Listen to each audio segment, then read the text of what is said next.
போன ஷார்ட்ஸ் வந்து நம்ம அவுட் ஸ்விங் பார்த்துருந்தோம். இப்போ நம்ம வந்து எப்படி இன்ஸ்விங் போகலான்னு. நிறைய பேர் ரெட் பால் அப்போ இன்ஸ்விங் அப்போ ஒரு 34 ஓவர்ஸ் இல்லை ஒரு 6 ஓவர் ஒரு 15 ஓவர்ஸ்க்கு மேலேயே ஏன் தெரியுமா எல்லாரும் வந்து அவங்க பேண்டில் வந்து அந்த ரெட் பாலை தவிர்ப்பாங்க. இப்படி தேர்ப்பாங்கன்னா இந்த பக்கம் ஏன்னா வந்து ஃபுல்லாக எப்படி சொல்ல ஃபுல்லாக மண்ணு சேராக இருக்கும். ஸோ வந்து மண்ணு சேராக இல்லை, அந்த இன்ஸ்விங் வர்றதுக்காக தேய்ப்பாங்க. தேய்க்கும் போது இப்படி பிடிச்சலாம் தேய்க்க மாட்டாங்க, இப்படி பிடிச்சிட்டு தேய்ப்பாங்க.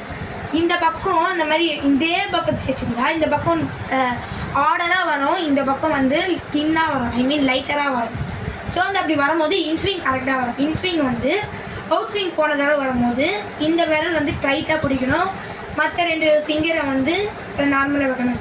இன்ஸ்விங் அப்போது இந்த இண்டெக்ஸ் ஃபிங்கரை இருந்து இப்படி நல்லா அமுத்தி பிடிக்கணும். மிடில் ஃபிங்கரையும் தம் ஃபிங்கரையும் நார்மலாக தான் வைக்கணும், லூஸாக. இது மட்டும் நல்லா டைட்டாக வரணும். இதை வந்து இப்படி திருப்பதான் வேணாம். இது வந்து ரெட் பால் அப்போது நல்லா அந்த லைட்டர் அண்ட் ஆர்டராக இருக்கும்போது இப்படி பண்ணிவிட்டு இப்படி மட்டும் பண்ணுங்க பாருங்க, நல்லா மேலே கையை தூக்கிட்டு இப்படி மட்டும் பண்ணுங்க. அவுட் ஸ்விங் அப்போ தான் இப்படி பண்ணலாம். அதுவே இப்போ டென்னிஸ் பாலாக இருந்தால் கொஞ்சம் ட்விஸ்ட் பண்ணுவாங்க. அவ்வளோதாங்க. இந்த வீடியோ பற்றினா லைக் பண்ணுங்கள், ஷேர் பண்ணுங்கள், சப்ஸ்கிரைப் பண்ணுங்கள், கமெண்ட் பண்ணுங்கள். Bye from Shantha.